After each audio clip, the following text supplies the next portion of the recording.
Welcome to the Sales Process Podcast, the show for business owners and sales pros who are ready to push past limits and take their sales to the next level. Hosted by Sean Derrick, founder of Legacy Sales Engineering. This podcast is built for high performers who demand more. More wins, more deals, more profit. We're diving into hard-hitting strategies, real-world tactics, and the latest tech to keep you at the top of your game. Plus interviews with elite sales pros to give you the edge you need. If you're serious about dominating your market, it's time. Sit down. Hold on.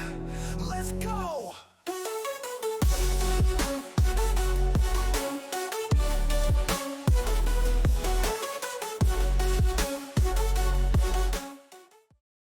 Reviews.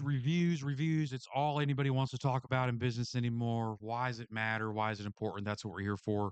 Welcome to the Sales Process Podcast. My name is Sean Derrick with Legacy Sales Engineering. Each week, we're diving in here into the sales tips and the automation secrets that help your business grow. Thank you guys so much for joining us today. This is a great episode. I hear a lot of business owners are so concerned about their reviews, and why does it matter? It's huge. It's one of the most important things in business that we're facing right now because it's the forefront of the customer introduction typically to your business. And so typically customers are going and looking for those reviews before they decide to let you out. Sometimes they even see this before their website, before your logo, they're looking at those reviews. So why is it so important to have them, and how do we get them? So before we get into all that, if you learn anything today, would love to invite you to our online community, Legacy Builders, where each week we're diving into different topics, different strategies, and how to actually implement those things in your business and move the needle for you. 2 live calls a week, online library. We're doing a once a month in person here in the Central Florida area. If you can join us for that, we'd love to have you. Check us out on jointhelb.com and get a part of that. We'd love to have you. So, why does it matter? Well, what's the goal of reviews, right? Reviews build trust.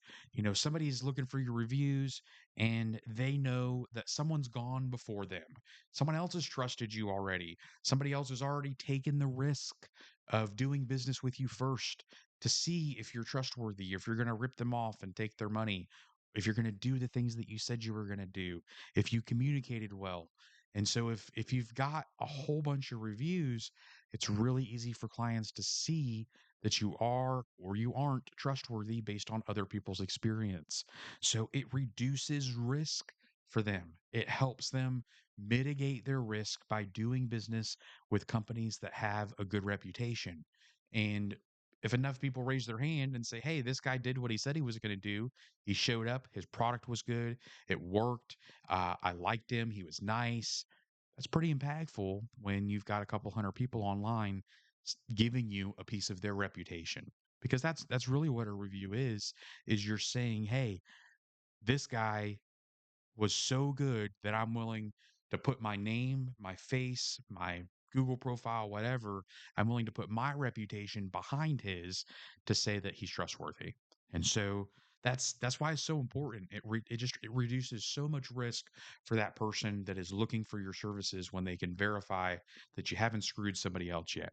So the other part of it is when you have good reviews, when your Google profile is optimized, you show up in that map pack. And that map pack, if you're in a local services business, if you've got a local retail business, a restaurant, that map pack is gold.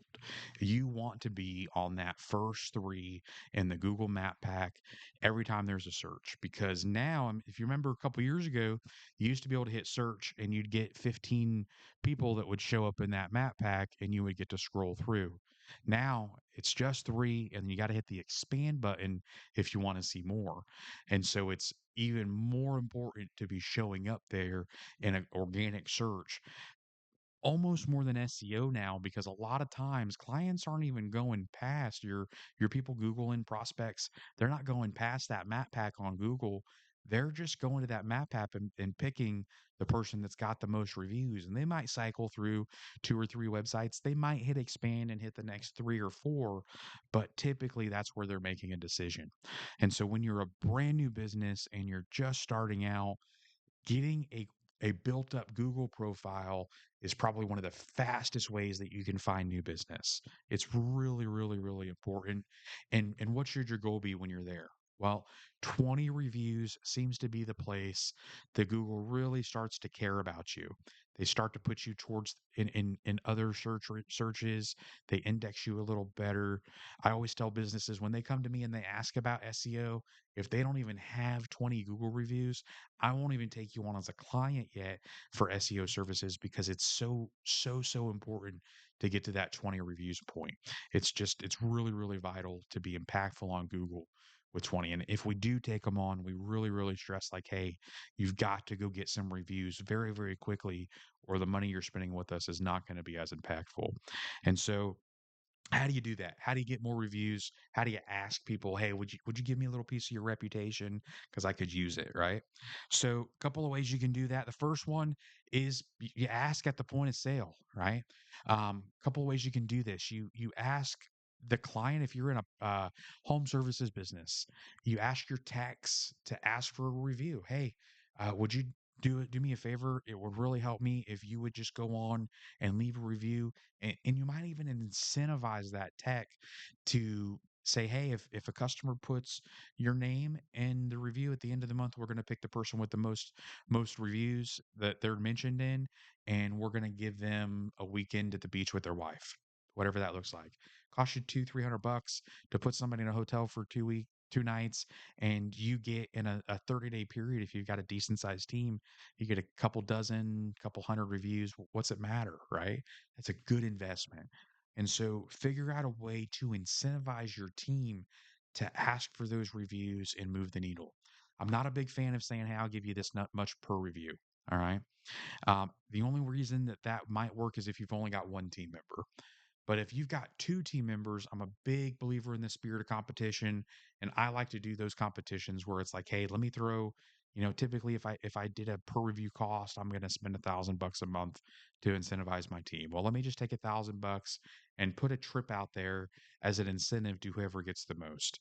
Usually get a better result. It's going to drive things more, and it's going to be a lot of fun. You're going to have some fun with your team if you do that too. So incentivize that team to ask for the review. You've got to train them and role play with them to have that conversation. It can be kind of awkward the first time that you ask for a Google review. Put your team in a room together and let them have that conversation with each other to feel it out so that they can understand where their language is and what the things that they need to adjust to be successful there. Repetition fixes a lot of things. You see, I can't even talk. So you got to practice talking sometimes to be able to get it out of your mouth. So get them in a room, let them role play and practice that.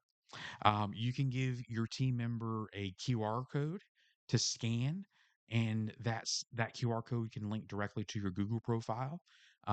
There's lots of other things you can do with QR codes now, but I recommend using a dynamic QR code that you can update the link on, that you can actually go on as a business owner and track how many times that code has been scanned. Our software that we use does that, where you go in, we use a Go High Level white label. We white label as Weekend CRM, and inside a Weekend CRM, you can build a QR code, and then you can track the number of scans that it's had. And so, in a home service business, you might give each of your techs a unique QR code and say, "Hey, like if you can get this QR code, if you can get scans, you need 200 scans a month."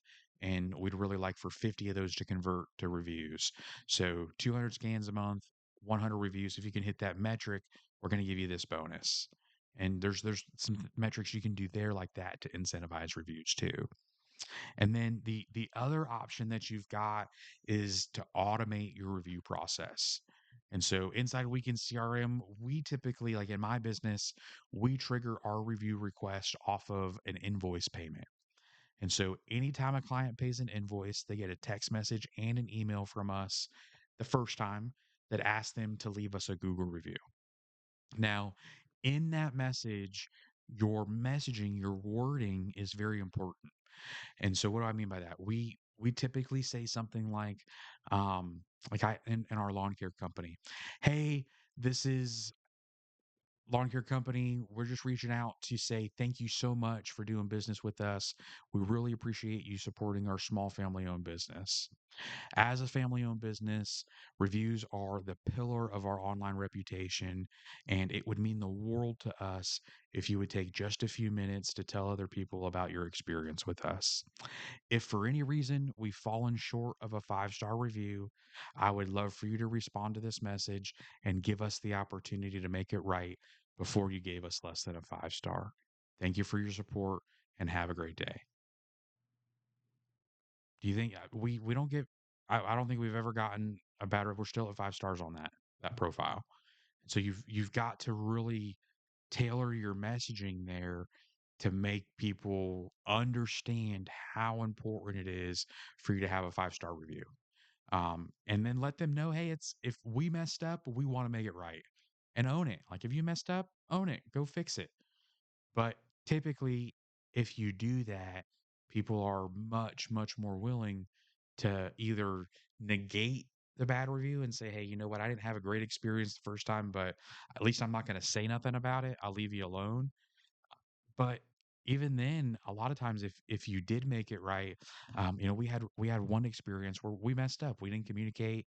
We messed up, and the guy in his 5-star review said, "Hey, it didn't go perfect, but these guys responded so well, and they made it right, and they fixed it, and I appreciate that."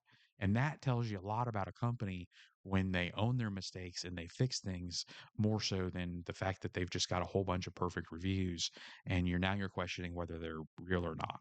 So the final thing on this is just to that point, don't pay for fake reviews. Yes, there are services out there. Yes, you can get reviews put on your profile, but it is so apparent to people that that's what you're doing. It's not your average consumer that's going to value reviews and see them. They know you're full of crap. They can go on and see. We've got a local profile in our area that is competing with one of my clients. We're battling right now. It's 38 reviews inside of a 6-day period. There's no way. You're full of crap. And they're all from like third world country names. None of them are American names. It's just very blatant that they're not real reviews. And people aren't stupid. Yes, you might show up in results for a little while, but you're breaking Google's terms of service, and eventually it's going to catch up to you. They're going to delist your business, and you're not going to get your profile back. You're going to lose it all. So do it with integrity, do it right, build a business that works and has earned its reputation, not one that you bought, and don't let your clients sniff the BS meter because sniffers are pretty good these days. So reviews are super, super important to your business, guys. You have got to focus on them. It's your Google profile is how most people are finding you. Outside of your older generation tend to get a little bit deeper into the search results, but younger people, middle-aged clients, your 50 and under crowd, they're hitting that map pack for the decision, and you need to show up there. So I hope this has helped. If it has, again, would love to have you in our online community, Legacy Builders. Check us out on jointhelb.com. And I really appreciate you hanging out with us today. It's been a lot of fun. Go sell something. This episode of the Sales Process Podcast has been sponsored by Legacy Sales Engineering, helping you sell great products with a great sales process. Visit www.legacysaleseng.com to discover your solution for every step of your business sales process. Subscribe to the Sales Process Podcast on your platform of choice today.